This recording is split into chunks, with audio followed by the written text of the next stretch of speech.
He swam out with furious energy, but he could not swim away from the sticky little tentacle of fear that had just fastened itself around his heart.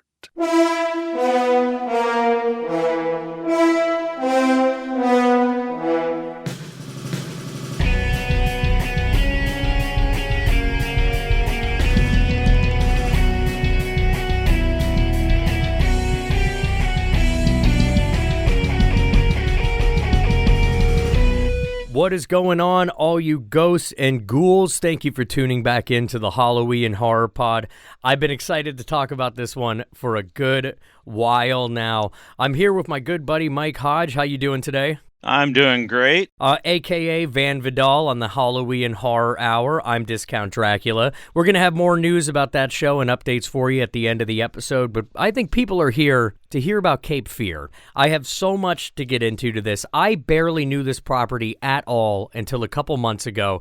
I knew of it, but when they announced the Apple show, I decided to check out the movie from the 90s, and I just went down the rabbit hole of everything that's available, and I just began chomping at the bit to talk about this property. Mike, I'd love to hear your thoughts on Cape Fear, talking about it today. Well, I had seen the 1962 movie and the 1991 movie, and of course that kind of dominates most of the cultural discussion because, I mean, between Scorsese and De Niro.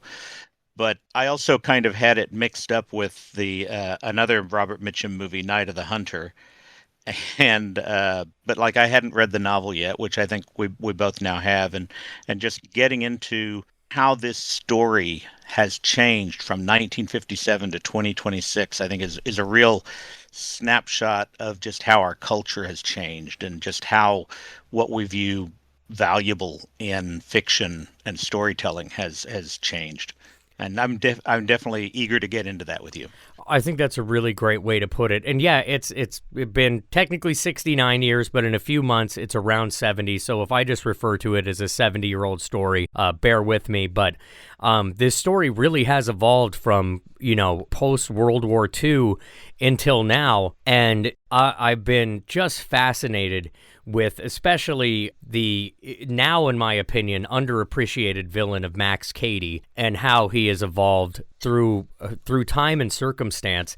And so we'll dive into it. I just want to say, as we start talking about the film adaptations, we're going to start with the book, but as we get into the film, I mean, we are just dealing with not even just behind the camera, but on camera, just a murderer's row of talent. And not just the Martin Scorsese and the Spielberg of it all, but as our leading performers throughout these decades of this story being told. We have Gregory Peck, Telly Savalas, Robert Mitchum, Nick Nolte, Joe Don Baker, Robert De Niro, Jessica Lange, Juliette Lewis, Javier Bardem, CCH Pounder, Patrick Wilson, Amy Adams, Ron Perlman, Juliette Lewis again, and I'm sure there's some that I'm forgetting. So I just, all the talent involved in telling the story is always such a delight to watch. And did you enjoy re-exploring these? I'd never seen the 62 movie or the 91 movie before I began this exploration. How do you feel about how our actors brought these characters to life before we get into the individual stories? Well, I feel like a lot of times actors will say they like playing villains better than playing the hero because the villain's juicier. And Max Cady over time has just become the juiciest role in the entire show. But I mean, they've definitely tried to keep the lawyers on their toes. I don't know, just if we're going to start with the novel, I don't know if the novel would work the same way today, and I don't know that the 62 movie, which is largely based on the novel with a few changes. Sure. I don't know that it would work the same way today. Just the way that lawyers were looked at in our society and the way that villains were not, usually didn't have depth. Because if you look at Max Cady in the novel and the 62 movie, he's off screen most of the time. He's not actually doing very much stuff. And if you compare that to Javier Bardem's role in the Apple Plus TV show, he is front and center in just every episode. Yeah, and that's not a spoiler. No, that's not a spoiler. And as far as regarding spoilers, and we're going to dive into the book here, as far as the book, the 62 movie, and the 91 movie. We're also going to cover the Simpsons special. All spoilers are pretty much on the table. When it comes to the show, we're going to go gentle, but there's going to be a couple things. There's a couple early, like twists or reveals, but they're not, they're not super major, but there's a couple things that will need to come up to talk about the evolution of Max that may be considered a spoiler. So if you haven't checked out the show, fair warning on that, but we're going to do our best not to ruin anything for you, and I'll give you a heads up before we get started. But let's kick things off with the book The Executioners, now called Cape Fear, aka The Executioners, published in 1957 by John D. MacDonald. It's described as a psychological thriller suspense novel about the lawyer Sam Bowden being stalked and tormented by the criminal Max Cady, who he had a hand in putting in prison. And that's kind of essentially our setup for every way this story is told. And the situation of our characters changes every single iteration that this is displayed. And in 1957, our Max Cady and Sam Bowden, the troubles as they were started when Sam Bowden, essentially our protagonist, walked in on Max Cady raping a woman in Australia while they were on a tour of duty in World War II. They were both longtime service members. I know Max had seen combat. I'm not sure if Sam had or not. I'm not sure how important that is. I don't think Sam ever saw combat. Okay, and that's fair. And I only bring that up because in the book, a lot more than some of the other ways this story has been told, you kind of get a picture of Max's family. You don't meet them necessarily, but you hear other people talk about them. And it sounds like he went from... Oh, and I should also state that they express that he's illiterate. He pretty much comes from what, would have been known then as like a backwater area. Cady is in the novel, Cady's from West Virginia. He and his family, it comes out, they're just a rough family. I think yes. The dad's in jail, the brother's in jail or dead, but it is all off screen. Yeah, it is all off screen, so to say, in the book. But you get the impression that he lived around abuse, both physical, probably neglected, probably substance abuse in the household. And then he goes from that, never gets an education, and goes from that into an active war zone in World War II. And now this is not to give, any quarter, so to say, to Max Cady. He is absolutely a villain.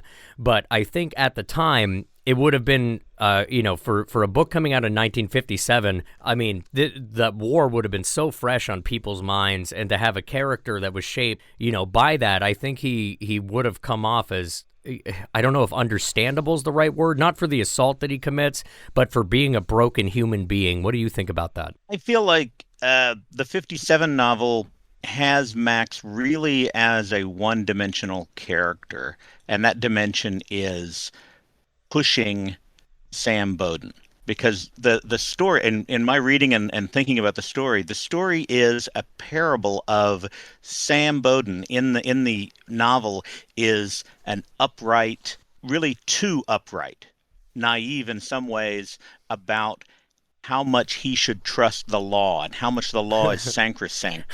and Gregory Peck does play that kind of character in the movie, but yes, they much remove closer than the other adaptations as far as Bowden's love of the law. That's my voice of the audiobook. They remove him from the from anything involving the law he's not even his lawyer in the book and the first movie. He's a guy that stopped him from doing the actual rape. Yes, in the book and the movie, he's not actually his lawyer. No. And so when they went to 91 and now 2026, they made Bowden the lawyer that actually was defending Max, not just the person, because he wasn't part of the defense at all in the book and the first movie. He was part of the prosecution. This guy is bad and I'm putting him away. And Max is just so mad at him for that. That's his whole motivation. But we don't get into Max much. He's I think in the book and the first movie, he might still be illiterate.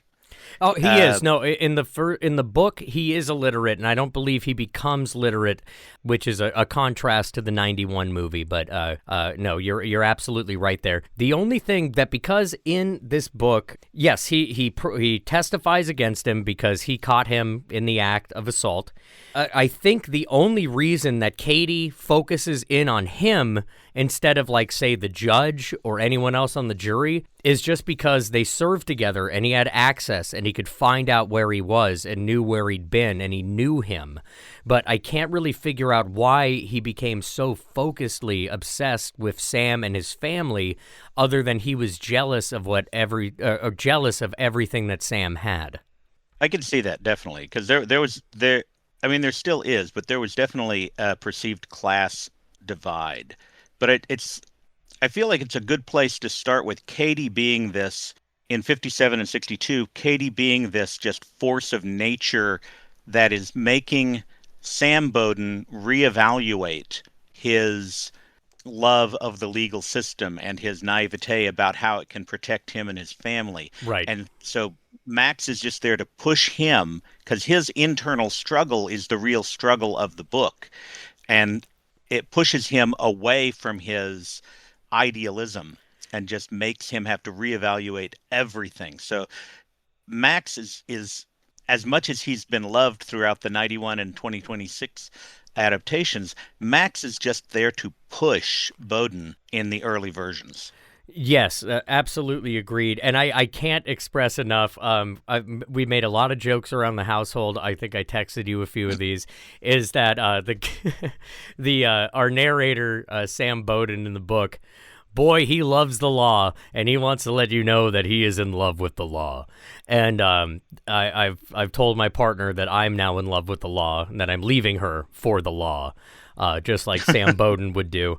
So yes, that is a bit heavy-handed in the story, but it works. It's a fun book. It's like a breezy 6-hour audiobook. It's not a hard commitment of a read. It's almost technically a short story, but I will say that Max, and this is a little tough because De Niro and Barnum both do pretty disgusting things. Well, I'm just remembering Robert Mitchum does something pretty disgusting to the family as well, but the kind of bullheaded Max Cady we get in the Executioner's book is like the most overtly violent toward the Bowden family. And I should mention, with the Bowden family, the makeup is different every time they tell it. In the book, it's the husband Sam, wife Carol, daughter Nancy, and then the sons Jamie and Bucky. And the sons pretty much disappear for a lot of the tellings of the story. But like in the book, Max straight up like shoots one of his sons with a rifle and then like flips their car by unscrewing their tires. And he just like he's barely even subtle near the end of that story.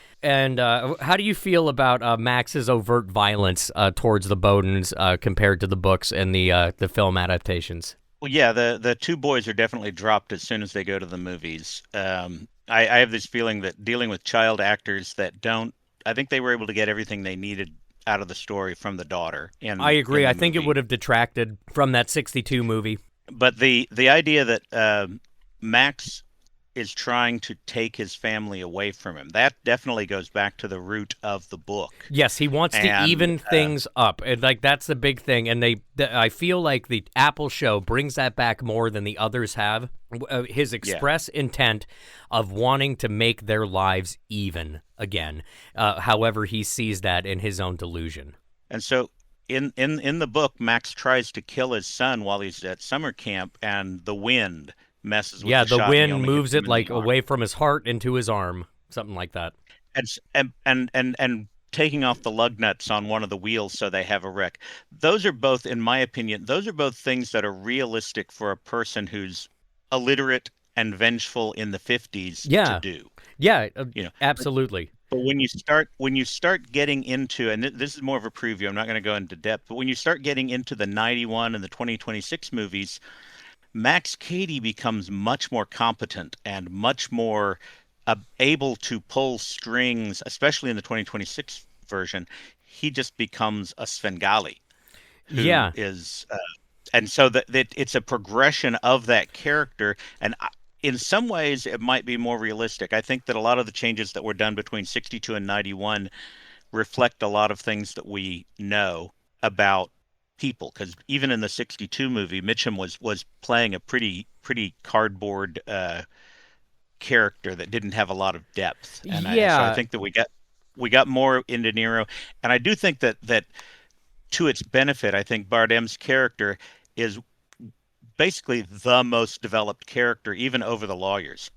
I would absolutely agree. I'm really excited to talk about Bardem's performance, and I think that if you're watching the show right now and you haven't revisited any of this, and you can start with the movie from '62 because that's 64 years old now. So you can start with that and just see how that changes, because even if Robert Mitchum's depiction of the villain Max Cady isn't as maybe what we would consider now, magnetizing or as gripping as a De Niro or especially Bardem's portrayal right now, there's still something about Max that was so infuriating that started in the book and that they carried well into the 62 version. Is you're just like, he's just like this lunkhead. He's out of prison. He wants to hurt my family. He's hanging around, but there's like nothing they can do. And he knows just enough to stay out of that area of trouble that can put him away, and that's what drives them insane. And he's always like, what did I do? I'm just standing here, counselor. And that's another thing we should bring up is in the book, he always calls him lieutenant, but going forward, it's counselor. What's the matter, counselor? Yeah. What are you looking at, counselor? And so I've been saying that around the house a lot lately, too, in preparation for this. And and Bardem is usually calling Patrick Wilson's character prosecutor. Oh, that's right. And I think I can't remember what he calls Amy Adams' character, but it is usually something involving the law, like counselor. Yeah. But the one of the things about the book, they actually spend an entire chapter on the book going through Sam and Carol's courtship and romance, and they spend a lot of time on Sam and very little time on Max, and that has just so flipped by I was 2026. gonna say, yeah, because everyone's fascinated in what Sam's story is, or sorry, with what Max's story is. But you're right, Sam, or whatever, the Bowdens, as time will go on, remain more of a mystery than Max. I know especially in the 91 film, they started bringing out, it's like, with every iteration, the lawyers get worse and Max gets better. Yeah. But I mean, that's a generalization, but it's like, wow, this is a really boring lawyer. Well, what if this happens? Or what if this, they try and add depth to these lawyer characters that are just, the Sam Bowden in the book and the 62 movie is such a stand-up guy who believes in the law. Yeah. And so that is his character, and and I guess especially by 91 that just becomes unbelievable, and the public's perception of the legal field in general has changed dramatically since 62. So it's just they try and keep the characters new and alive and fresh, and it just ends up, I think the Sam Bowden in the book would just be disgusted by Sam in the 91 so movie. I was going to say, I think totally horrified by the 2026 Bowdens. Yeah, I mean, okay, the 2026 Bowdens have their problems, but I think that the 91 Sam Bowden is probably the worst of them. And we will get to it, but I do want to wrap up a couple things here on the Executioners. Okay. So in the Apple show, though, we do find out more about Max's family. And so this is why I believe that Robert Mitchum's Max Cady, as much as I enjoyed that movie and his performance, is the thinnest representation of that character, is because even in the book, for this big bullheaded dummy that he is, we still learn not only about Sam and Carol's backstory, but we learn about Max's family, and not very much, like I said, but not just the parents he grew up with, but that when he went away, he lost a wife who left him. And a child. Yep, and then his son died while he was incarcerated, and that really set him off. And I think that adds a level of depth to Max that I wasn't expecting from this book. And again, not to give him sympathy, but you have the awful upbringing, the 7 years of active combat in World War II, go to prison, lose your son. You have no education. I mean, this dude was just like built to fail and destroy. And I like that about Max. As far as writing for a villain, like I don't want to, I don't like him. I don't want to hang out with him.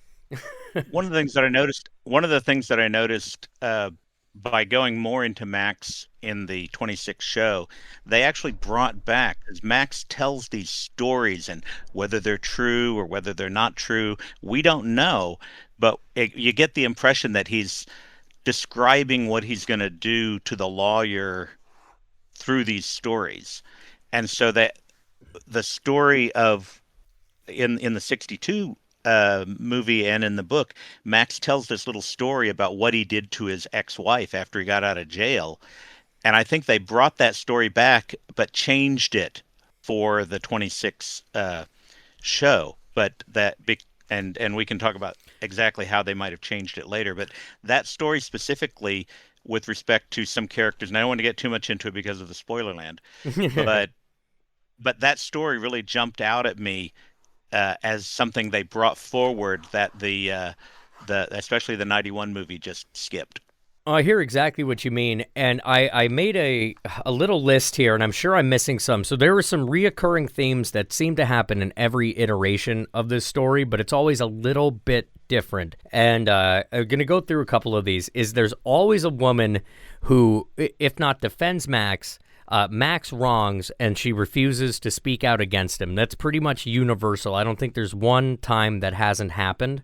It's a little different in the Apple show, but we'll get there. It's the opening of the episode. It's not too bad of a spoiler.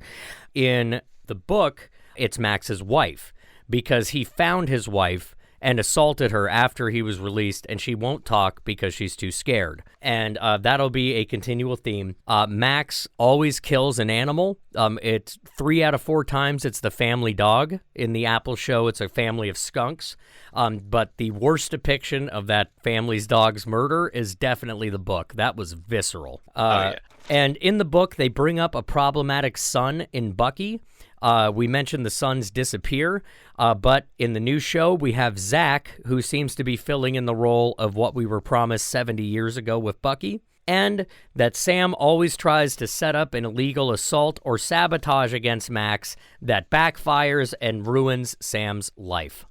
Does that sound about right? Oh, and there's always a houseboat. Well, in the book, when they set up the people to beat up Max, Max actually does beat them up, and he does that again in 62 Right. and 91. But in the book, there's no connection back to Sam. It's, in fact, Max punches one of the police that come to break it up, and he gets 30 days in jail. Right, and then he knows Sam was behind it, and then he goes and shoots his son. Yeah. Yeah. But in the 62 and 91 movies, they actually, and I thought it was actually kind of clunky the way it was in the 91 movie, but in the 62 and 91 movies, they basically have it get back to Max in a way that he can actually bring up kind of ethical charges against Sam. Yeah, in 91, they do that for sure. Again, I don't want to spoil anything. The Max, well, you know what? We'll get to Javier Bardem later. Let's not jump the gun here. So just talking about the 91, 62 and book, that scene that, because there's and this is something that happens in all 3 of them too, is at a certain point they realize they've got to deal with Max, and they set him up. The law can't do anything, and it's up to them to make this stop.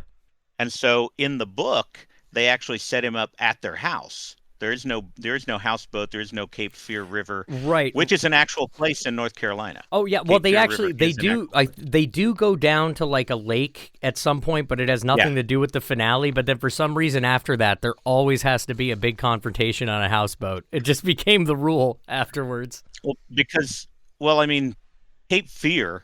Somebody who was adapting the book into the movie was just like, oh man, I used to go to this place in North Carolina, Cape Fear. We got to use that. Oh, Cape Fear. How can we not use that? And so that's taken over. I was talking with my wife about this the other day. I forgot to look up why they named it that. It's barely a part of the story. In the original Alien script that Dan O'Bannon wrote, there is no android. That was something that was added by Ridley Scott saying, oh, we need a subplot. And that android has just it's an integral part of the entire Alien universe. And to a certain extent, that's how I see the addition of Cape Fear and the Cape Fear River into the story of the Yeah. executioners. It has just become a vital part of telling the story, and usually in the 62 and 91 films, it's a part of the Bowden's life where they take their boat, but it flips in the 2026 show, and that's where uh, Katie's family is. And Oh, so it's you're right. I hadn't even considered that. That's a great point. Yeah, so that it's that thing that's been added in that just kind of takes over, but it's hard to beat the words Cape Fear as a title over the Executioners. It's Oh, just like, absolutely. And it probably sells better to marketers back then, yeah. especially. So before we wrap up on the book, The Executioners, get into the 62 movie, which I think we've talked about a lot, but there's a couple points we can circle back on. I do want to talk about the resolution of Sam and Max in each of these. And I should say that we're recording this when this episode drops. It is going to be the evening or the day that the final episode of the Cape Fear miniseries drops. So we don't know how the show ends as we're recording this. We've seen 9 out of 10. Very much looking forward to it. But And we can speculate a little. yeah, of course. In The Executioner's book, 1957, Sam ends up killing Max. There's a scene where he uses his family as bait, which is a reoccurring thing. And a man named Kursick is killed. Kursick dies in pretty much all of these. At least, again, the ones that I promised I'd spoil. He's, in this book, an old friend of Sam's. In the 91 version, he's just a guy that Sam hires. In this one, Sam fires a wild bullet at a running away Max and apparently ruptures an artery in his arm, killing Max for good and putting an end to their terror. Now, what do you think we learned from that ending? Like, what's the takeaway there? It's kind of interesting because in the book, Sam wants to do the right thing, and he actually takes his family out for shooting practice. They have land outside of town, Yeah, and he that's takes right. his family out That's for right. shooting practice. And so all of his family can shoot guns, but it's not like he's ever been combat trained. And so he's like hiding in a detached garage that the kids use as a playhouse, waiting for a signal from his wife. And I think he actually ends up fumbling almost every bit of his confrontation with Max. Yeah, but his And intention was there. But he does screw it up and pretty bad.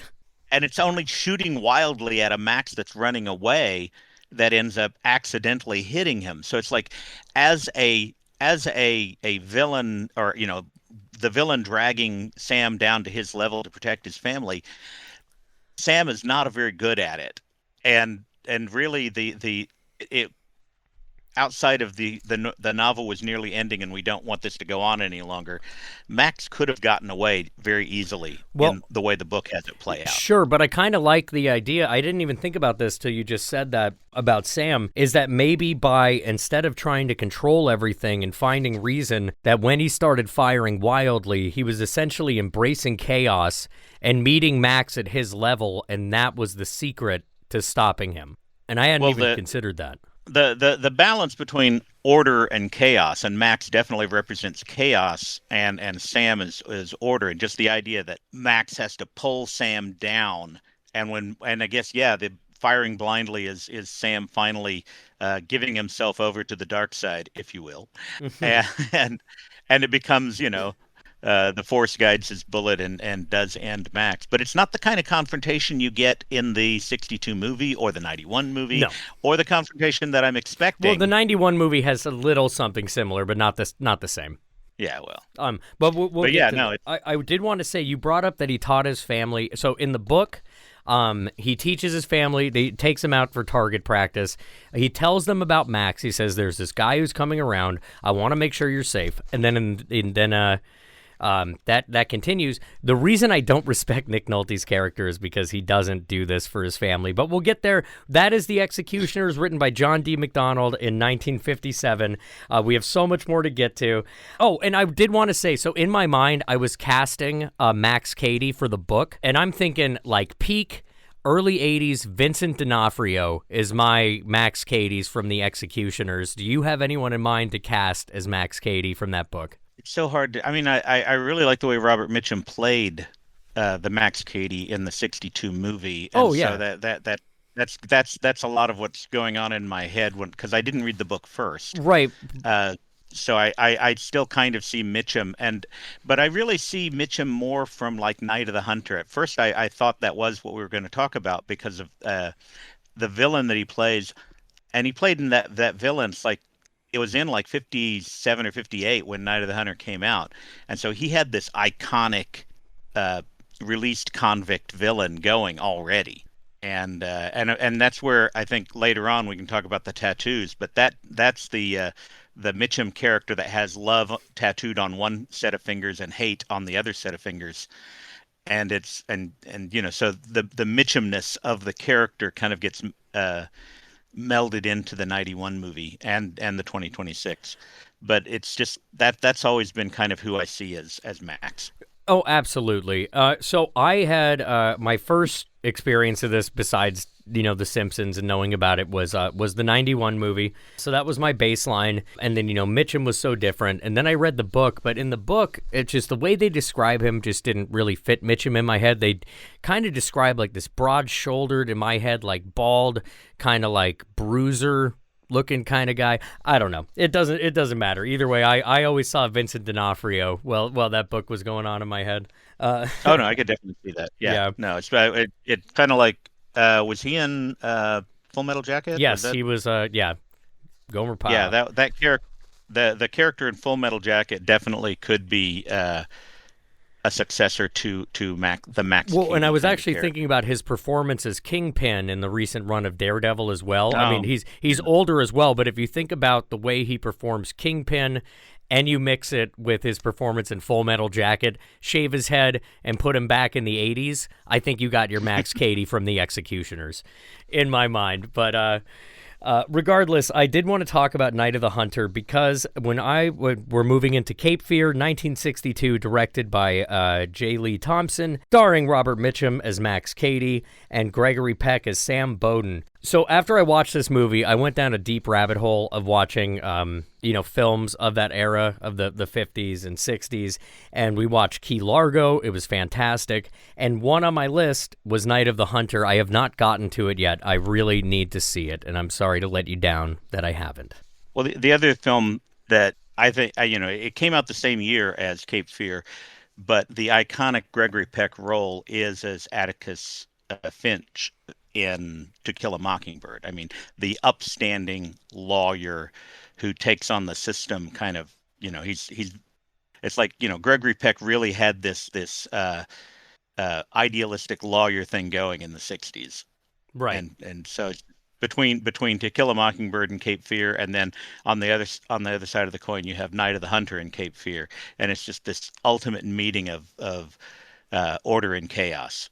When I originally posted on one of my movie groups that I had seen Cape Fear, the first recommendation people were making was Night of the Hunter, so I am sleeping on it hard. So thank you. Oh yeah, it's an interesting story in and of itself, separate from all of this, but it hasn't had the traction over time as the Cape Fear story. So it's an interesting thing as to what gets remade and remade and remade, and what doesn't out of movies. Both movies are considered classics, so it's just kind of interesting. Absolutely. Before we get into the plot specifics, I should mention something very important, and that is the iconic Cape Fear theme.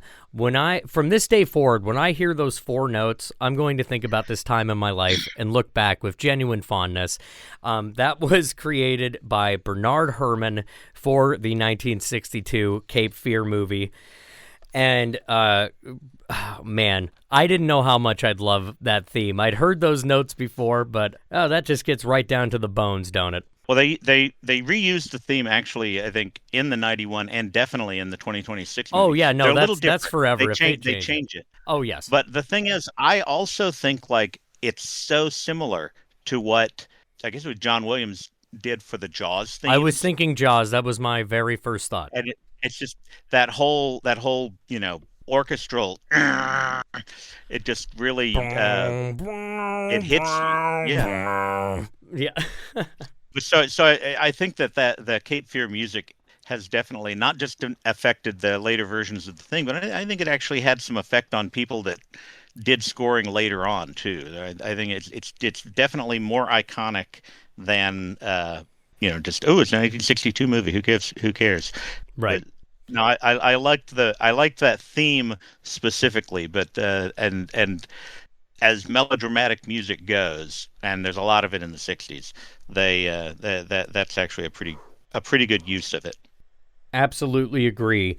So, as we move into this story, we should notice that this is when everyone but Sam and Max start to change. I'm not entirely sure why these decisions are made every time, but the wife, Carol, is now named Peggy, and the daughter is still Nancy.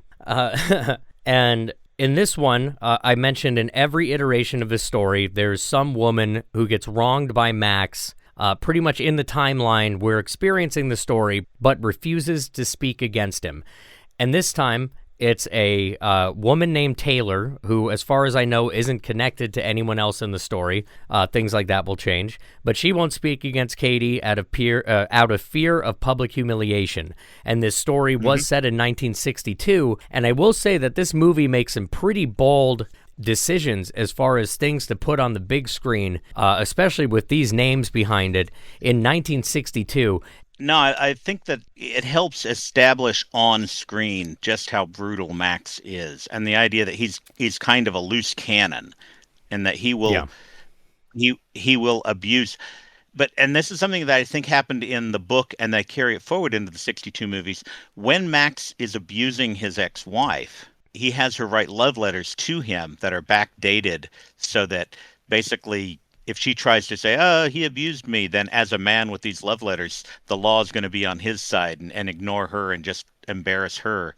That same kind of embarrassment is what keeps the woman that he abuses in the '62 movie from testifying. And that's a consistent theme that we'll see throughout this, is that the women don't speak against what Katie does to them because of how our system does them dirty, essentially, when, for the victims of cases like this. And these iterations always make that statement, and I appreciate them for that. These are the seeds of the manipulation that they grab onto it and really expand it in '91 and expand it even further in the 2026 version. But these are the seeds of Katie being a manipulative guy and knowing just enough about the system to make sure that he knows what he's doing, I guess, is in that respect. I don't, especially the book, so many things happen with Max off screen, or just they mention that they're happening, but they're not scenes that you actually play through in the book or even in the '62 movie.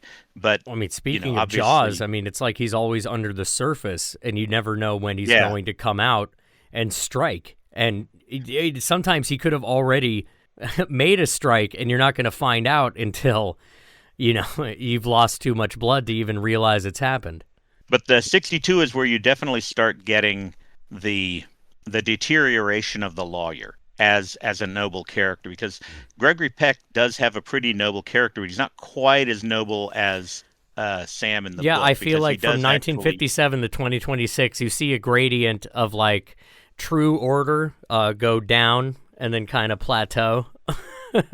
Well, it's like if the book and the first movie are kind of these parables of order versus chaos, by '91 and 2026, there's so much chaos with the lawyers. There's very little order anywhere in the stories, and it makes for a better, more soapy story, but from the viewpoint of viewers in the '90s and the 2020s. But it's just the parable between order and chaos breaks down because the lawyers keep getting worse and worse. Right. Well, speaking of bad lawyers, I had mentioned before that it's a consistent thing that Sam tries to have Max assaulted. And in the 1962 movie, and it always goes bad for him. In the book, he tries, it essentially fails.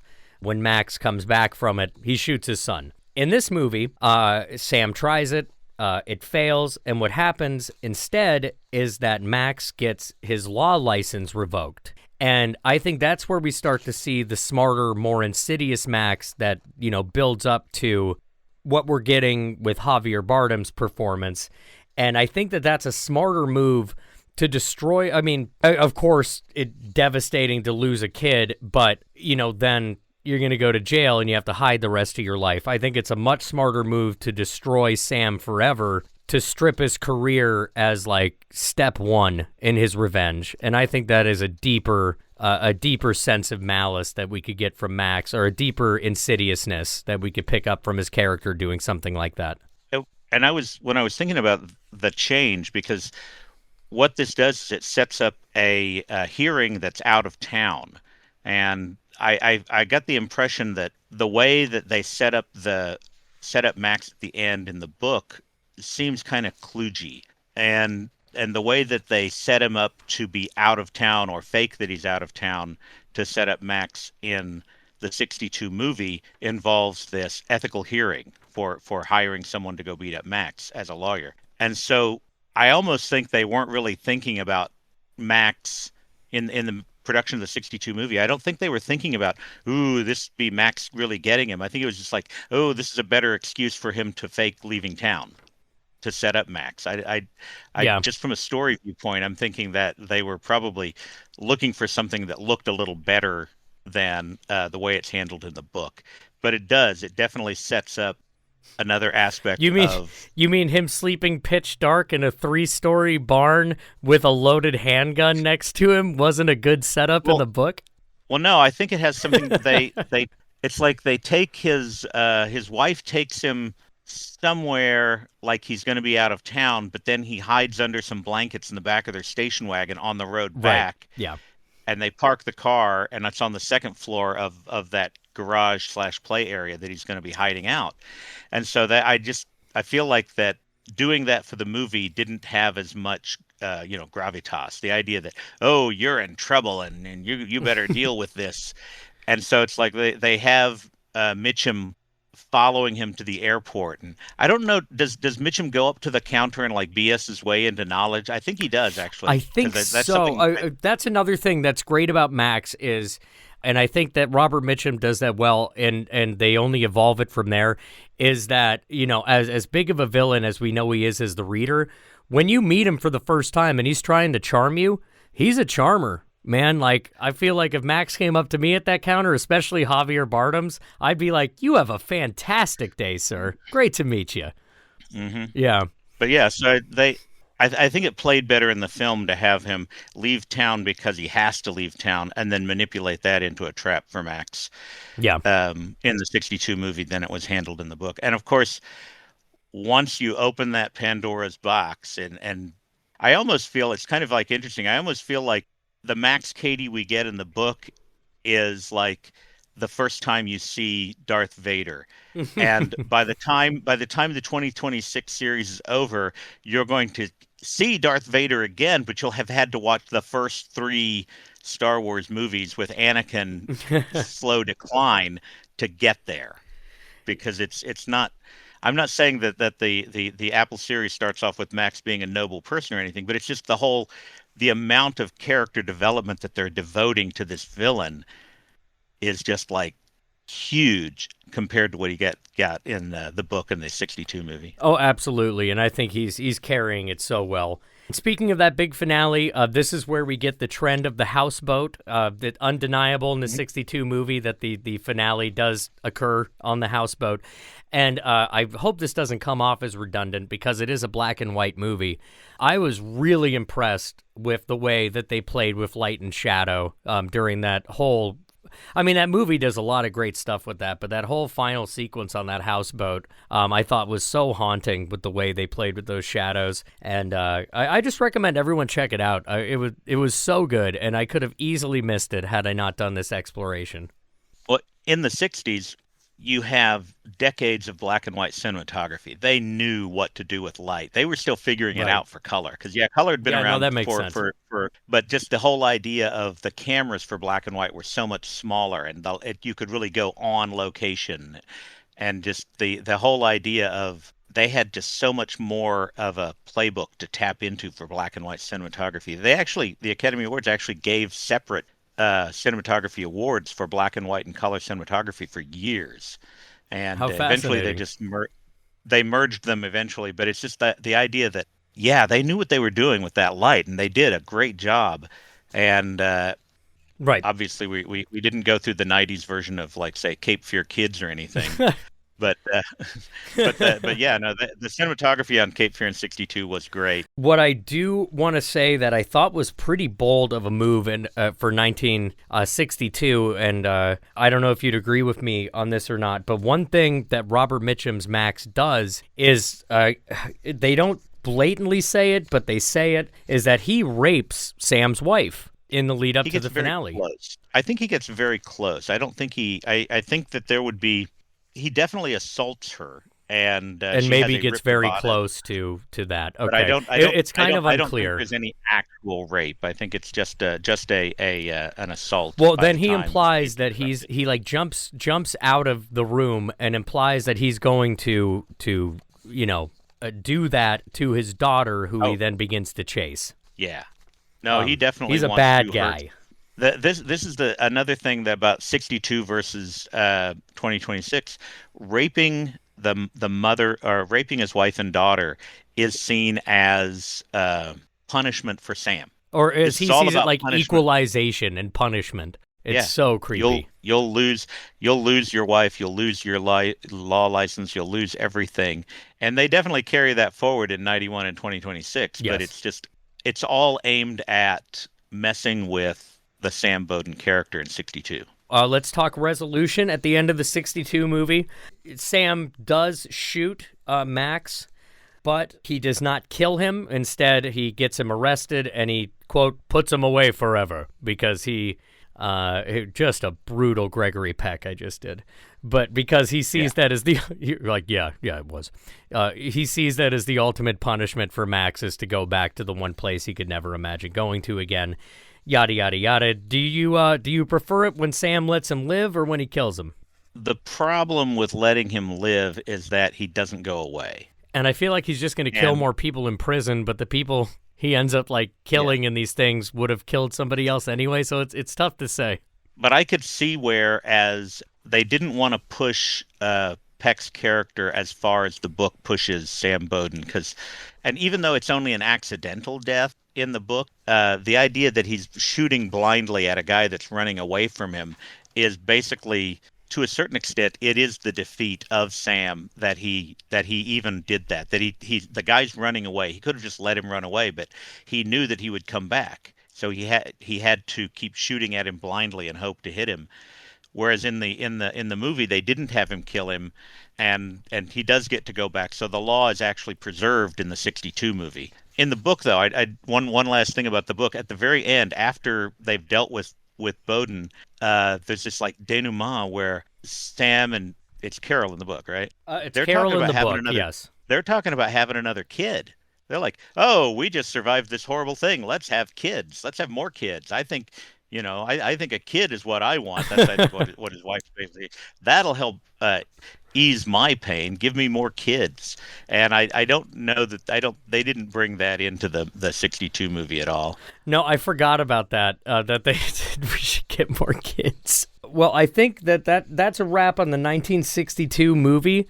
Let's move into the film from 1991, which for a lot of people is kind of the reason for the season. I mean, the book and the original movie with the cast behind it, they were successful, but it was just a time and place and the way marketing and technology, television, ad campaigns, spoofs, and everything work that this movie became why we know the name Cape Fear these days, in my opinion, and that's the 1991 version directed by Martin Scorsese, starring Robert De Niro as Max Cady, Nick Nolte as Sam Bowden, Juliette Lewis as Danny instead of Nancy, and Jessica Lange as Lee instead of Carol/Peggy. Again, don't know why the names need to be changed, yada, yada, yada. How do we feel about the 91 movie? I feel like it's not. I don't think that your average Scorsese fan knows just what a big film geek Scorsese is. I think people know that like Tarantino's a big film geek, Yeah. but like and Nolan, he's a film geek. But you go all the way back, and Scorsese is this huge film geek, and so the idea that he would have this this place in his heart and mind for the 62 Cape Fear and say, okay, I can do something with this. And he really Scorsese's it up. I mean, and bringing in De Niro, who is just, again, people that are much younger, they may know Taxi Driver, but it's just the whole idea that De Niro is like bringing the A gamest A game to the screen, and Nick Nolte and Jessica Lange. And Juliette Lewis was really young in that, but she's definitely gone on to have some very interesting roles, things like Natural Born Killer and whatnot. But it's just the cast and what Scorsese brings together into this story, really updating it. It becomes probably the most iconic. And when we're talking about things like The Simpsons or Rick and Morty or anything Right. that's a parody of it later on, they're always parodying the '91 movie. Absolutely. That's what I was thinking too. And don't worry, dear listener, The Simpsons is coming up after this. But I got to say, I still have trouble wrapping my head around that it's a Scorsese movie. It just doesn't feel like one. It's a perfectly fine movie, just doesn't feel like a Scorsese one. Well, he has a little bit of depth. He's actually done a musical, I think, New York, New York, Oh, and well, fair enough. So in this one, just like in the book, Max gets out of a 14-year sentence, or he serves 14 years. There's, they all differ on what the max sentence was. That doesn't really matter. So in the book, he gets 14 years. In the 62 movie, it's 8 years. Weird change. Maybe it's because of historical context and they wanted to stay away from that.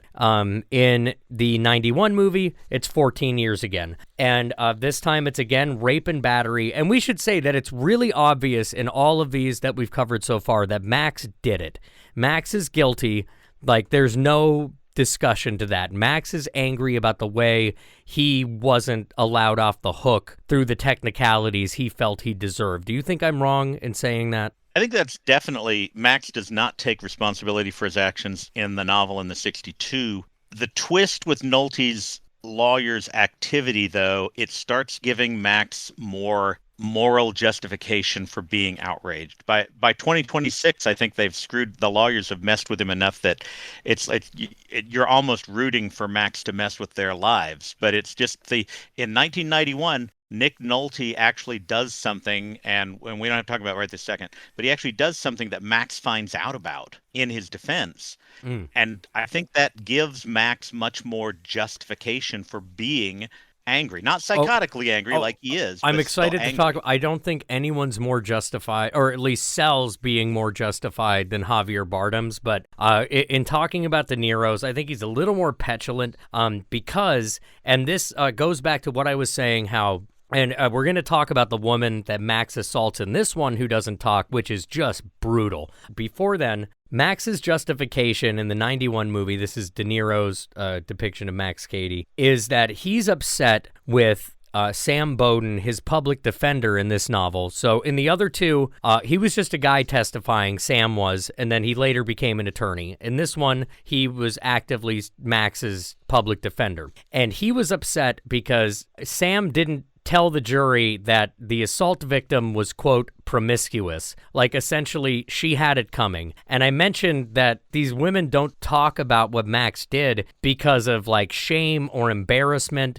or fear of that. And De Niro in this movie, De Niro's character in this movie is, like, so upset that he couldn't utilize that public's perception as a get-out-of-jail-free card. And I just think that just adds to his disgustingness. The idea that his lawyer would withhold evidence, even if it was just circumstantial and goes against the character of the witness, you're not supposed to withhold that kind of evidence. So he's like, no, I didn't want him to get off on this, or because the woman that he raped was also promiscuous.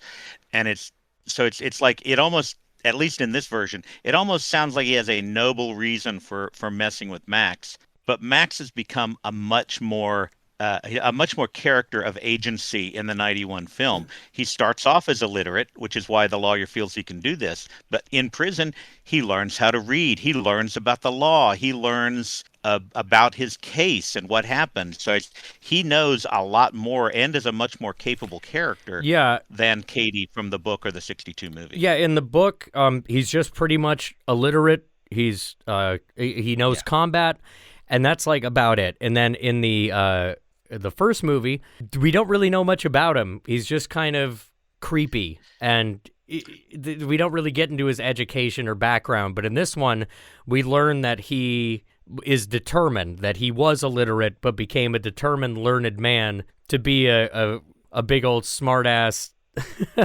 revenge-seeking monster. Well, something that we haven't mentioned, but it does play a role in facilitating Max's vengeance or perceived vengeance. In the novel, the 62 and the 91, there's a settlement from a family farm sale. I guess other relatives have died, and so he gets money. So he has enough money, and it's like I think it's like $5,000 in the book. Maybe it's up to $15,000. Oh yeah, in yeah. the He's 62 always movie. he ends up being financially independent, and I don't think you ever get a straight answer on any of the iterations exactly where it's all coming from. But it all seems legit enough that it never gets tested, and it never becomes a plot point against Max. But the way they manipulate that in this 2026 series, which we'll get into, it just blows that amount that he gets out of the water. It is huge, and Yeah. the reason that he gets it though is also plays into other elements of the story that they've changed. But it seems each of these changes seems reasonable. But the idea that Max actually is financially set up well enough that he's not like he's an ex-con. Where the hell did he get all this money? Well, they actually explain it. You know, Right. it's not out of it's not something you have to worry about when you're watching the movie because he's not rich in the 62 or 91 movies, but he has enough money to do what he's doing. Yeah, he has enough money to, like find a rifle, a place to sleep, two hots Yeah. and a cot, and wait to do what he needs to do. And he knows how to do that. He's much more outdoorsy and resourceful, and much more rich and insidious as time moves on.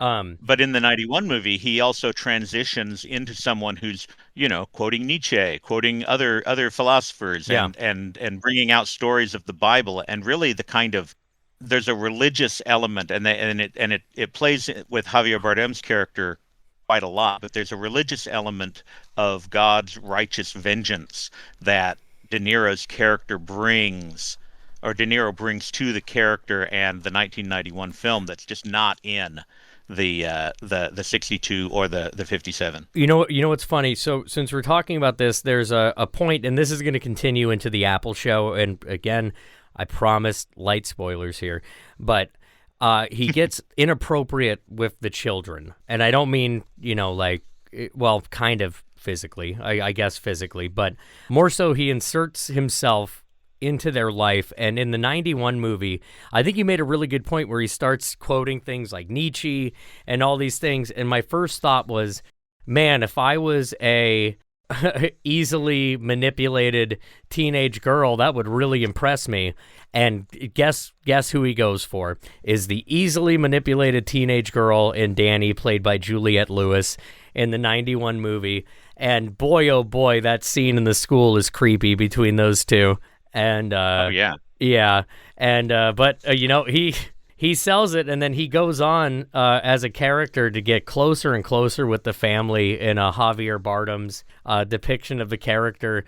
And then it's been 35 years, so in another 35 years, imagine how close they're going to be. They're going to be living together, man. They're going to be sleeping in the same bed. Well, in the 26 show, it gets close. It really does. But I think in the 57 novel and the 62 movie, there's a little bit of leering that Katie does at the daughter. Yeah. But that's about it. And that, of course, Well, upsets I mean, Mitchum Stan. does chase her down at the end of the movie in 62. Well, yeah, no, he definitely threatens her. Yeah. But but they don't really have a lot of interaction. And the daughter in the 62 movie she has her head on her shoulders. And really it's one of the younger boys in the novel that has like issues. And so they kind of merge the issues because in the 91 movie, her character had been suspended for smoking pot and she was just kind of having issues. So she was vulnerable. They made her a vulnerable character so that when Katie comes in and starts, being, I think he gives her a book and the way that Katie interacts with her is much more sinister and in your face. And I could definitely see where Scorsese wanted to show that a lot more than was shown in the 62 books, because that then will affect Nick Nolte's Sam Bowden in a way, oh, you are threatening my family directly.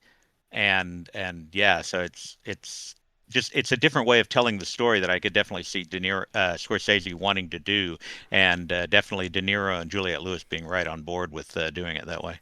Yeah, and just before I forget, another reoccurring theme here is the death of an animal. Their dog gets poisoned again. They love killing dogs in these things. And they can't. It's one of those super infuriating things where, like, Max did it, but he's just like, "Oh, your dog. I'm so sorry to hear about that. Like, what are you looking at me for? I didn't do anything. I'm just sweet little old Max." Like, and he's so good at doing that, and it's so infuriating. Well, I think in the 62 movie and the 91 movie, Max basically describes exactly what he does to the dog. Yeah. As, oh, it's so sad that somebody would come and do this and this and this and this and this to your dog. It's so sad that would happen. I forgot that.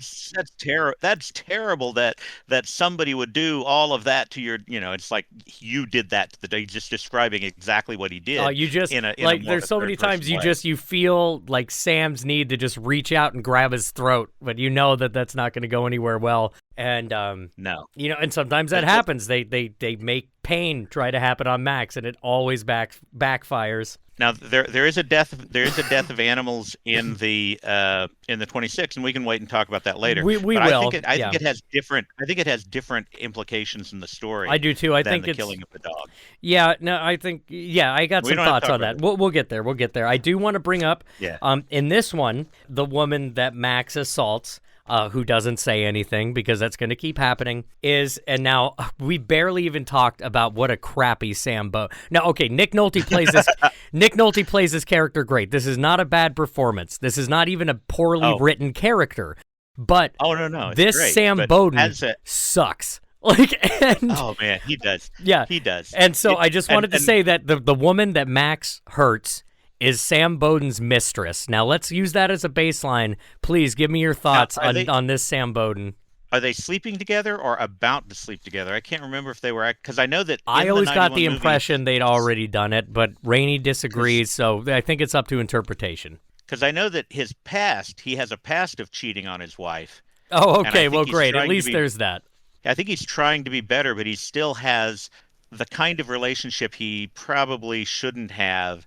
And they do bring that forward. A lot of the crappiness of the 91 Sam Bowden goes right into the husband ex-prosecutor in the 2026. But and they have plenty saved up for Amy Adams' character too, let me tell you. Oh yeah. But yeah, he becomes such a heel. But I think it ends up. Yeah, at the end, you just root for Jessica Lange as the wife to just take the kids and get out of that situation. At the end of the day, that's the real victory. I think the idea, though, that they needed to create a more complex character of Sam so that when the family comes together to defeat Bowden, that's something that draws them all together. Defeat Katie, because that's what draws them together. That's what gets them over the hump of his previous indiscretions. And I think at the end of the movie, they end up being, they shift into narration from Juliette Lewis right at the end. And so I think they still end up being kind of a damaged family, but they don't break apart. Right. Unlike the houseboat, which does. Let's get into the conclusion. Well, thanks for setting me up for that. Allie friggin' oop. Yeah. You're like, okay. At the end, they're on the houseboat. Let's talk resolution between Sam and Max in this iteration. A knockout, drag-out fight. There's a big set piece on a rolling river down with the houseboat, and the storms are kicking, and pieces are falling apart. Eventually, there's this great part where De Niro is beating the crap out of Sam, and he's pretending to be a prosecutor, and he's like, "Well, counselor, I sentence you to the 9th circle of hell," something like that. And, the storms are raging, and eventually, Sam gets the upper hand, cracks Max over the head with a rock, ties his hand to the sinking houseboat, and then they pretty much go into the sinking deep as the ship falls apart with Max tied to it, us smiling all the way down. And that's how we Well, resolve that one. I think that it's like Cape Fear, Cape Fear River in North Carolina, becomes the name of the movie, but it's just any place. It's not in the 62 movie, it's not its own character. And so when they're fighting at the end, they're not just fighting, you know, Katie and Bowden. No, they're fighting Katie, Bowden, and the river's trying to kill them both. And Right. it's a third person in that fight that and Scorsese uses that both uh, to turn the tables on Katie, but also to deny a few quicker endings to the fight for Sam. And it's just, yeah, the houseboat itself just gets so torn apart, and he doesn't shoot him in the end. Yeah. And I think actually the way that it's set up, he could have saved him. He lets him drown. Yes, he does. And I think that's And that's a nice callback to the ending of the first book, essentially, but not quite as intentional. intentional. Yeah. And then I did want to say I forgot to mention that we also have another appearance of Kersik. He is hired this time. He's not a previous friend of Sam's. He is killed by Max, who's wearing the outfit of the housemaid that he killed right before he kills Kersik. So that is a good look for De Niro. Well, this is Joe Don Baker playing Kersik in the '91 movie. Oh, my God. I also forgot to mention that Robert Mitchum and Gregory Peck are in this movie as well. I can't believe I almost forgot to say that. Right. No, when you have the lawyer that's going to bring ethics charges up on Nick Nolte's Sam Bowden on behalf of Max Cady, that lawyer is Gregory Peck. Yeah. And, something Lee. I had it. Whatever. Yeah. Gregory Peck is there. I can't remember what role Mitchum plays, but he plays Lieutenant Eggert. He was just one of the cops. I can't quite remember his face, but I know his name. But yeah, they bring back these. It's definitely a series of iconic callbacks, bringing them in, and I'm sure that Peck and Mitchum just ate it up, getting to come back to the world of Cape Fear and getting a paycheck. Yeah, but that must have been exciting. And obviously they couldn't bring either one of them back for the 2026 because they had both passed away. But and they do bring back Juliette Lewis into this next one in a very, very, very different role. Very much so. And I do want to say that to set Max up for this one, they do once again have Sam pretend he's leaving town to get him to come onto the houseboat. And I want to just keep that in your mind while we discuss our speculations on what's going to happen here going forward. But for the ethics charge, earlier on, one of the guys I think that Sam Bowden hires blabs, because I think the police round them all up. But in the '91 movie, Nick Nolte's Sam Bowden actually goes to Max Cady and says he's going to do this. And Max, being much more a character of agency in this film, has a recorder on him and actually records him saying it. And so it's like, yeah, Nick, stop being such a idiot. Oh, yes. So I forgot to say what happens this time. So after when he tries to get Max assaulted, my goodness, Sam finds out that Max kissed his daughter at school, and so he gets some dudes to beat him up. They do beat him up. They do beat Max up, but Max was recording the call that Sam made to threaten him to be like, "You get out of town, you bozo." I don't know the words. You know what I mean. You ruffian. And then he gets him to pretty much lose his law license. So we're back to that form of revenge. It's where it's just like, I'm going to do evil things, but because you're reacting as someone should, I'm going to punish you for it and make your life a living hell. And that's like Max's superpower. He develops many powers over the ages, because I don't see the 57 or 62 Max having a recorder to record anything. I feel like he just keeps being reincarnated, and Javier Bardem is his recent reincarnation. But so it's like De Niro's character is much more in the story than Mitchum's character was, or Max Cady in the novel. he has tons of tattoos all over his body. He's now literate. He's, a wacko, a religious wacko, but also a learned religious wacko, and actually has a reason to be pissed at his lawyer. So it's like the character of Max goes through a large transformation from 62 to 91. I gotta say, I think that it's a really cool character introduction. Robert De Niro's introduction in that 91 movie with him doing those pull-ups in prison, and you see those tattoos. And as he's walking out of the prison cells, like everyone's just silent, like watching him with reverence. Like you don't need to know anything else. Like I really like that introduction to Max Cady on his way out of prison in that movie. That's probably my favorite Cady introduction. And really, if people want to go back and they watch the 91 and they watch the Apple Plus show, just the characters of Max, and we'll get into this more, but Max in the Apple Plus show is again a very, very different character than the Max in the 1991. As is And he different from starts off in 62, and it is oh different yeah, from so 57. so each reincarnation of Max is just he's obviously still psychotic, but it's just they add and change so many things about him that I don't know that anybody just reading The Executioners and then going straight into the Apple show would recognize almost any of the characters. I think that's a fair way to put it. That's why I was so excited to do this exploration. Once I started, is I could just read the same story over and over, but it just really isn't. It was like, here are these pieces in play, but here's a new game board and here's new rules, and it's been great to explore.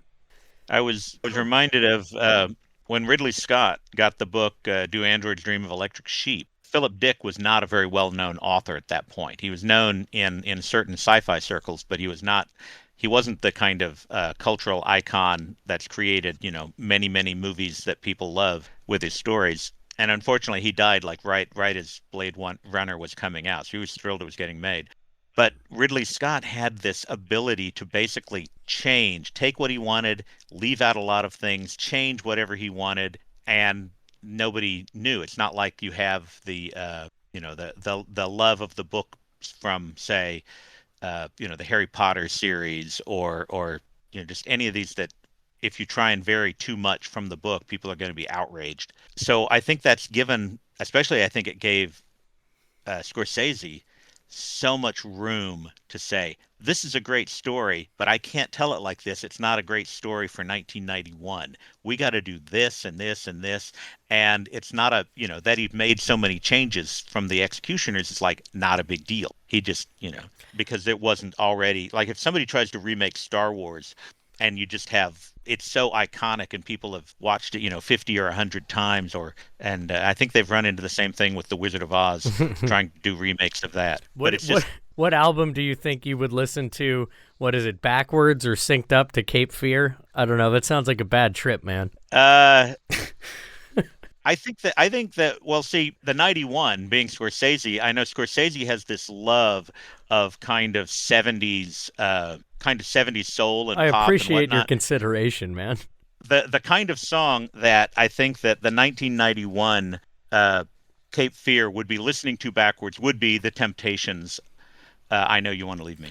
Oh my God, you guys heard it here first. If any of our fans out there give this a shot and it's fire, please let us know. But I have a feeling that you're just going to bleed from the ears, but I hope you enjoy. I know that a lot of people will go straight to heavy metal for backmasking references, but given Scorsese and given the 91 film, I really feel like that's the song that's going to be played backwards.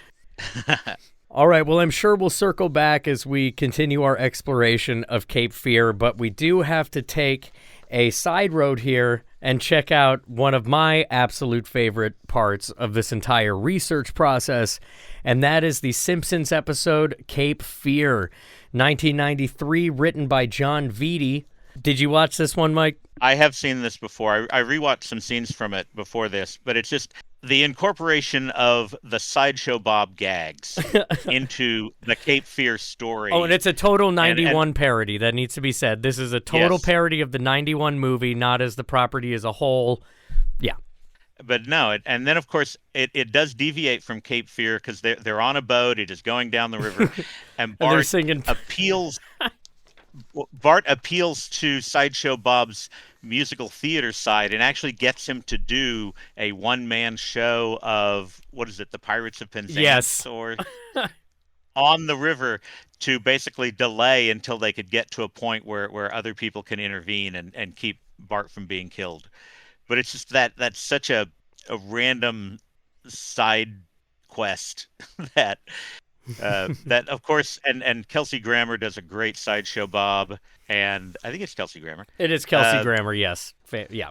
And just the whole show is, it's a great Simpsons episode, and it's a great parody of Cape Fear. So the basic plot is Sideshow Bob is Max Cady. There's really no Sam Bowden. It's just Bart is the enemy. But Sideshow Bob is Max. And it opens with him in prison, and he's got all these anti-Bart tattoos. And famously, it has that scene where he's in court, and they're like, "Well, Bob, your shirt says 'Die Bart Die.'" "No, that's German. It says 'The Bart, the.'" And it's very stupid, but it's very funny. And and I forgot to mention, there's this iconic shot in the '91 movie of they're driving out to Cape Fear, and Robert De Niro is hanging under the car, right? He's pressed up against the car, and in the Simpsons parody, Sideshow Bob is pressed up against the car as well. And then Homer goes, whole family's in the car, and Homer goes, "Anyone want to drive through this cactus patch?" And the kids are like, "Yeah." And Bob's like, "No." And Homer's like, "Well, that's 2-1. And he's just like screaming and being hurt. Oh man, that just about killed me.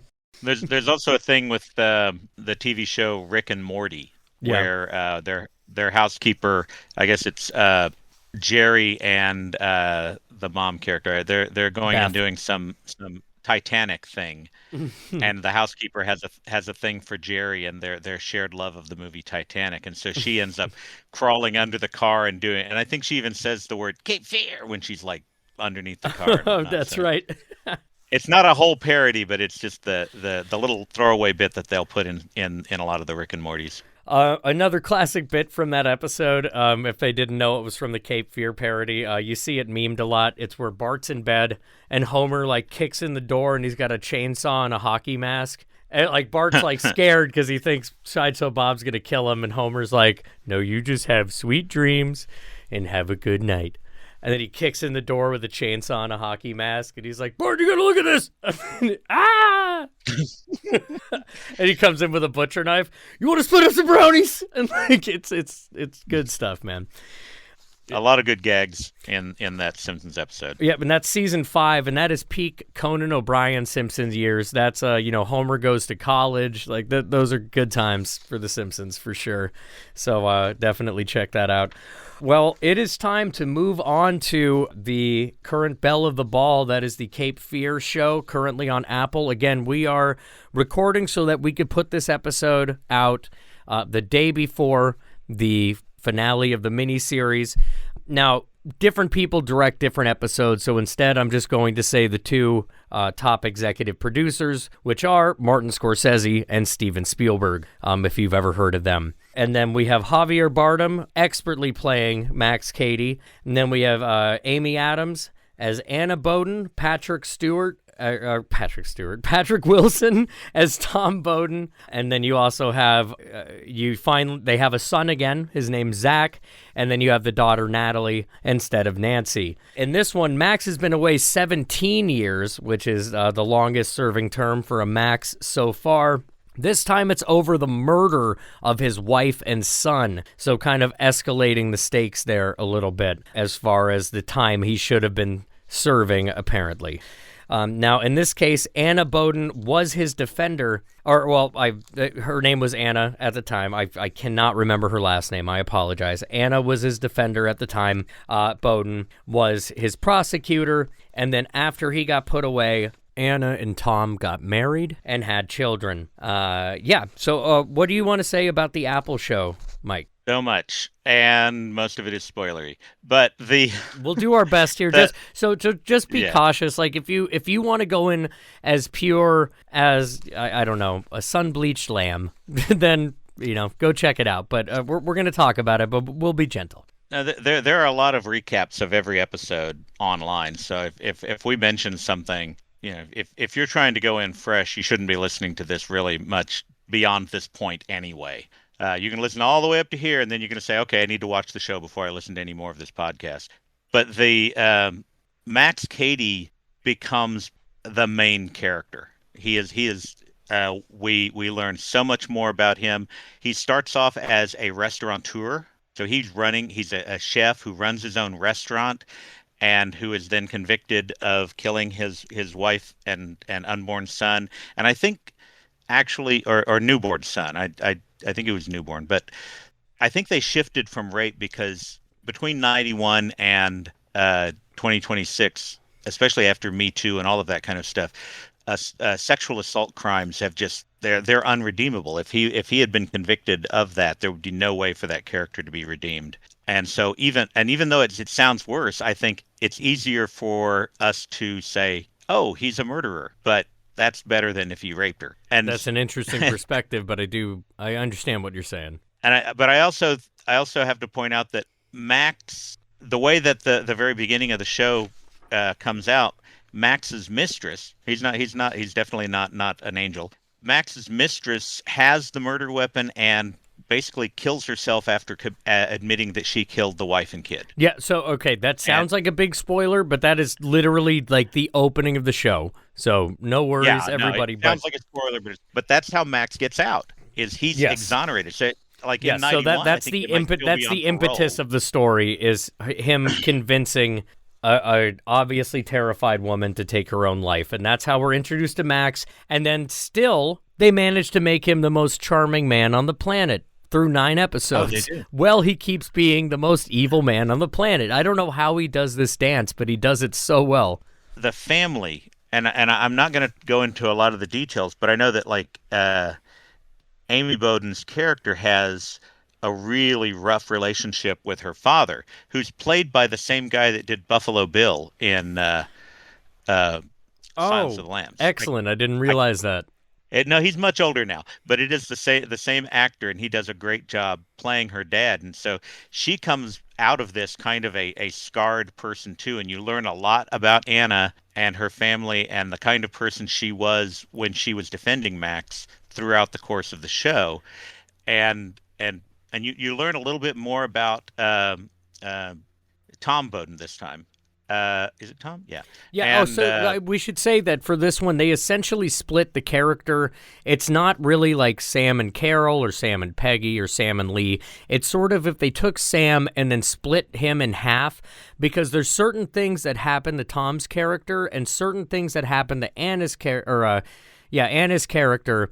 That is sort of an amalgamation of everything that happens between Sam and Max from certain points, but that could really only happen between. It's hard to describe without getting into the nitty gritty. But would you agree that perhaps they split the character of Sam into two, or do you oh, think I'm being obtuse there? no, no, no. I definitely think they did. They took. I think they took a lot of the stuff they liked about how bad Nick Nolte's character was and put him into Tom, and then they dumped a lot of other stuff into What an Anna honor to because Tom. yeah, really. They dumped a lot of other stuff into Anna, so she ends up actually in some ways, and I'm not going to get into details on this, but her character actually in some ways mirrors some of the trauma because Max Cady's character, and they go, I don't think this is a spoiler, okay? Yeah. But Max Cady growing up, his father was a soldier in Spain and got a woman pregnant, and then left. And so Max and his mom had this kind of like normal childhood in Spain, and when she died, then he gets taken to America and dumped on his biological father's, up in Cape Fear River, and he's like this What a really change! harsh, Can you imagine that? Ugh. nasty. Oh, and so the Max's really, really, really bad, and it's hard to underestimate just how bad his home life was growing up. And Ron Perlman just does a really excellent, masterful job playing Max's dad. Oh, And so it was so cool to see him again. It's always a pleasant surprise when Perlman shows up. so you get a ton more about the horrible upbringing of Max and kind of how that shapes him into the person he is. And but they, even as late as we've watched in the episode list, you're sitting there going, man, he's horrible, but did he actually kill his wife and son?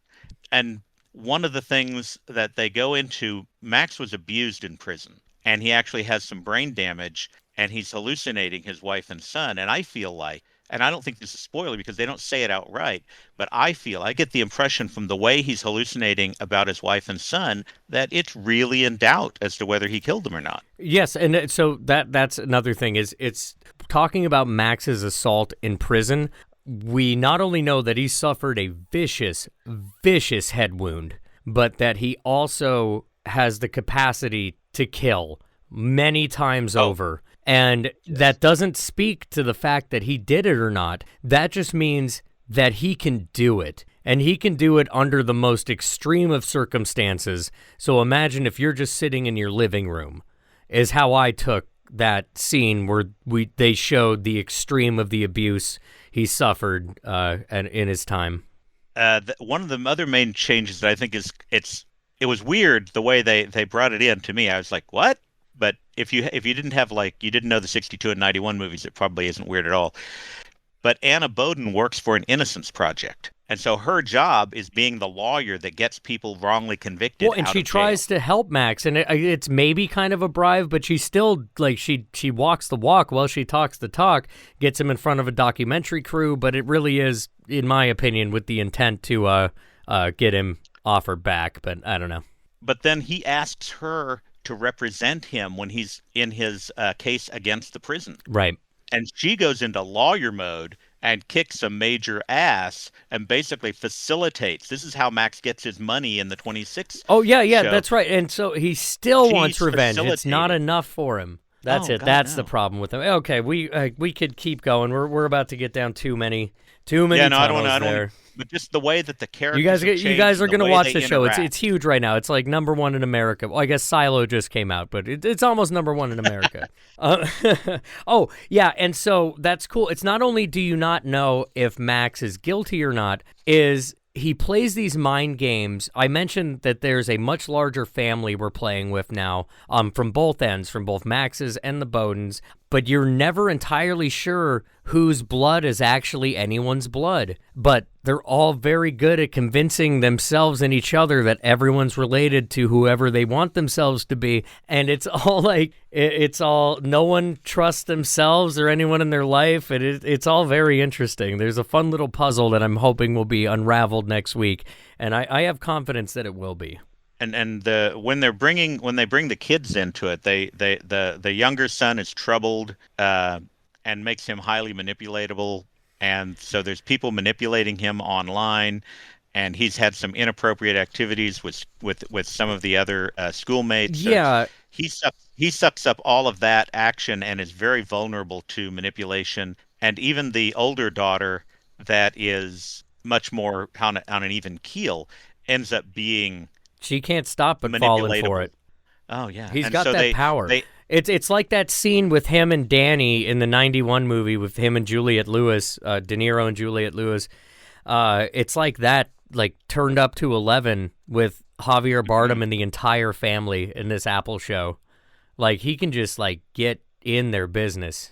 And early on, a family of skunks ends up being. Yes. Pool? There's always a dead animal, and instead of a poison dog this time, it's a random family of skunks that matches their family structure that ends up in their pool. Yes.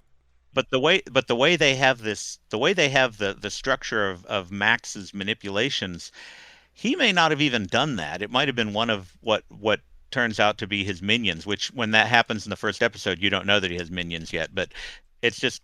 Oh, I forgot all about the Katy flies. He may not have. I think it's an element they felt they needed to bring in, but he may not have actually done that. And I don't think he describes it because his focus is really much more on destroying their lives, destroying the children, destroying everything. And I did want to And say that Anna Boden's attempt to set him up, with her foundation and the documentary crew, and get millions in a settlement as kind of like a payoff, is sort of a callback, because that's what Nick Nolte tries to do to Max, is to pay him off to go away. And this is just a different way to go about it, but it is a solution they do. It's just one of those reoccurring things. And Nick Nolte, the Nick Nolte De Niro interaction when he's offering him money, it's Max then does the math on how much per day you're actually paying me for my time, and it ends up being a very small amount per day, even though it's a large amount in the 91 movie. But even it's like the pain and suffering of Max in the 2026, based on the amount of money that he got. If you're not psychotic, then that's probably going to be enough. Yeah. But he is psychotically obsessed with the family, because that's who Max Cady is. Psychotically obsessed with either the original lawyer who did him wrong by getting him thrown in jail, or the lawyer who did him wrong by not bringing out evidence that might, if not have exonerated him, possibly lessened his sentence. And now, Max is really focused on the lawyers that sent him away and then got together and had kids, and just the life they built on his ashes. Excellently said. Now, I want to quickly focus on 3 characters from this series, and we're going to end with Max because he's just the most interesting. It is what it is. But as far as our comparisons to, if we talk about Sam Bowden being split into 2 people, we have Tom and Anna. I want to talk about how Tom is similar by bringing up something I haven't yet about him. That's the fact that he was creeping up on an affair. He hadn't had one yet, which might have been the case with Nick Nolte's character. Like you said, I thought they'd slept together. You said they were getting close. Either way, that's happening with Tom and his assistant. But Tom in this one has a microdosing habit. He keeps drugs around publicly, which are used. Anyway, I don't need to spoil anything. There's a great drug episode. And with Anna, I'm not sure. I kind of want to know your opinion, diving a little deeper on how Tom and Anna are split into this character Sam and how they utilize that. Well, they both have a lot more trauma, but different trauma, than the Sam Bowdens of the previous shows. The way that it comes out, Anna's trauma and Max Cady's trauma match a lot more closely. And it creates a connection between their characters that I think is used to good effect, especially with the youth and in the later episodes that we're trying not to spoil. But that kind of shared trauma bond that they have way, way, way back before even Max's wife's body is discovered, is because she's representing him when he's just under suspicion. I think that creates a bond between them that Anna Bowden hates, and Max then knows how to use to manipulate. But Tom, he has a different trauma that turns him, and he is ex-military, and I get the feeling he's done a lot more combat-oriented military than the Sam Bowdens in the past. But he he has multiple weapons around the house. He does a lot of just massive exercising. And yeah, I get the impression he had a previous affair, and that he's getting too close to his associate attorney, but trying. I think he's trying harder than Nick Nolte's character to not have an affair. Well, fair, but affair enough. I couldn't resist. That was so stupid. Yeah. But they are definitely traumatized characters going into this. You put up with me so well. Yeah, there's so much more I want to say, but anything else I say is just going to spoil things. So let's move to some loose speculation. I do not want to say where the Bowdens are right now, because we are 9 out of 10 episodes into this. If you listen to this the day it drops tomorrow, you're going to see the end of the whole thing. But I have a feeling that Max is going to win. What do you think? They've set it up so that not everyone is going to survive. I think that's fair. They mention, I'm a little worried about Zach, but I don't know. I'm worried about everybody who's not Anna. I think Anna's going to I think survive the Anna whole might just thing. stick around and see everyone. Okay, I see what you mean. I see. But especially after the ninth episode, they're really setting it up so that there's a big confrontation. I think the big confrontation is definitely going to be Anna and Max. No, I mean even though the other characters there, I think that when it comes to the final confrontation, it's going to be those two. And yes, I feel like that's going to be the episode 10 called The Executioners after the I 1957 was novel. hoping you noticed that. I was going to bring it up if you hadn't seen that. But I feel like that conflict, that finale conflict is going to be the big one. And I feel like a lot of things, I mean the family, no matter who lives and who dies, who survives, the family's going to be just like they're going to all be in therapy for decades over this. That's what they need to do. And but it's the Tom is going through a lot right Tom now, is going through a and lot right now. I think that is the best way to put it without spoiling anything. and the both of their kids are going through a lot. But I can actually see some conflict involving the youth in a way that I can't talk about too much because of spoiling, but I can see where if you pay attention to the relationship of the kids and how that flows into what's building up, and I do think it's going to take place on Cape Fear River, and that houseboat. There's a houseboat in this show, and so there's Yes, just a lot of yes, the there is a a lot of the houseboat in the classic show. I meant elements. thank you for reminding me. I would have felt like such a fool if I didn't bring that up. So a lot of the classic elements of we're building toward the Cape Fear finale are there and ready to use, and but Do yeah, you think they're going to it's sing Pirates of Penzance? I would probably think their younger son would be the closest we could get to Pirates of Penzance. He might break into it, yeah, but Let me ask you real quick. We were talking about the kids as we wrap this up. So in the book, let's just say around 70 years ago, they had the troublesome son Bucky, who seemed like he was a burgeoning serial killer out of nowhere. And now we got this creepo Zach 70 years later in 2026. Can you think of a reason why the Bowdens are strapped with a problematic, violent son every now and then?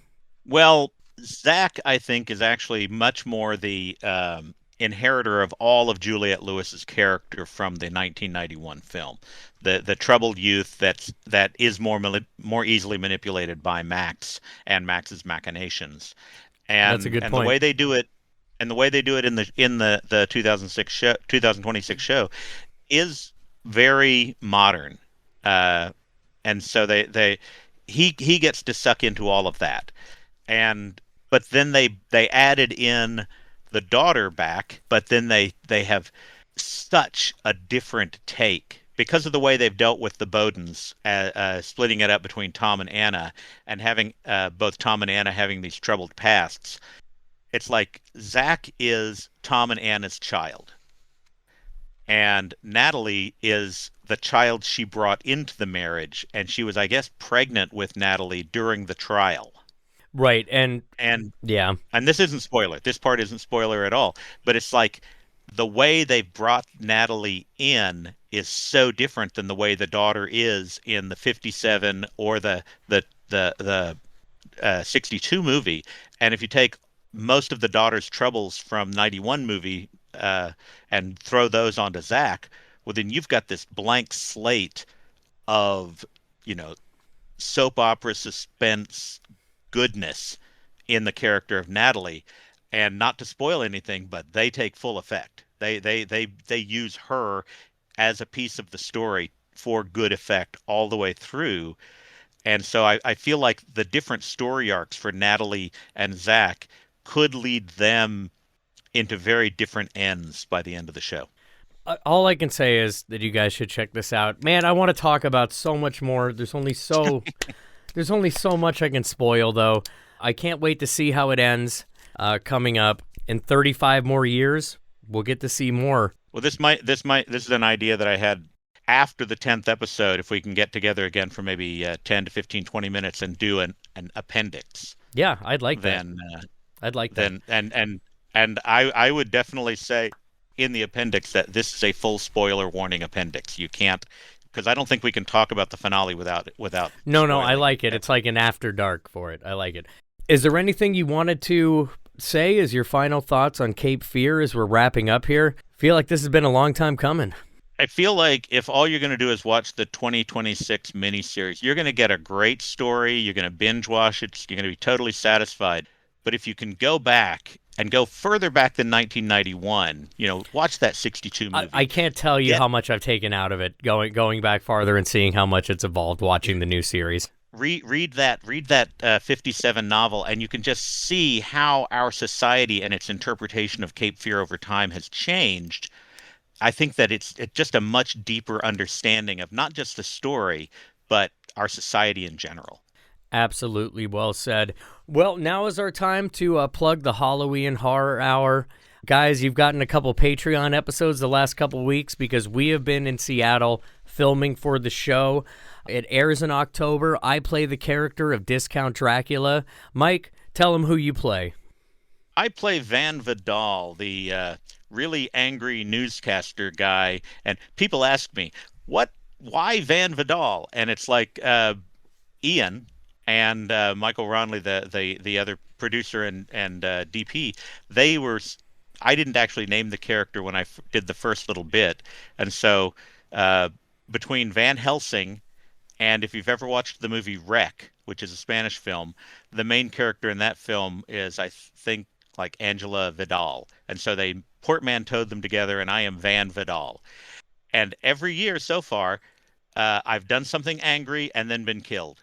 And this year is oh, not guys, going it's to not... disappoint you. Oh, he came into the studio holding a prop of his own severed head. You guys are going to love it. It's a good time. And so you have to, if you watch the show, you'll have to figure out what classic horror film are we paying homage to with my demise this year. And and I've tried to, and I did a lot of work with George as Discount Dracula. In season 4 we're in a lot of scenes together. You're gonna like them. They're pretty silly. Do you have a favorite one? I have a favorite one. My favorite Van Vidal piece so far of all of them that I've done is really the season 3 when basically Van Vidal defeats the alternative hippie Van in a way that I'm not going to describe right now. But that's my favorite scene and favorite homage of all of them. But of the ones that we were doing this time, I really liked the scooter. I was gonna say my favorite. It doesn't matter what I did. I've got a lot of fun scenes as Discount this year. My favorite was definitely you in the scooter, calling me a ruffian, and then driving away and punching me in the gut with a psychic mushroom. You can't beat that. Yeah. Well, either way, thanks for joining me here today. Thank you all for listening to the Halloween Horror Pod. Go check out that Cape Fear. It is a fun property. Mike, thanks again for joining me today. All right. Well, it's always a pleasure. Love being on the podcast. Love being affiliated with the Halloween Horror Hour. And just, I hope everyone is enjoying everything we put out for them. Excellent. Well, have a great day out there, and we'll see you next week.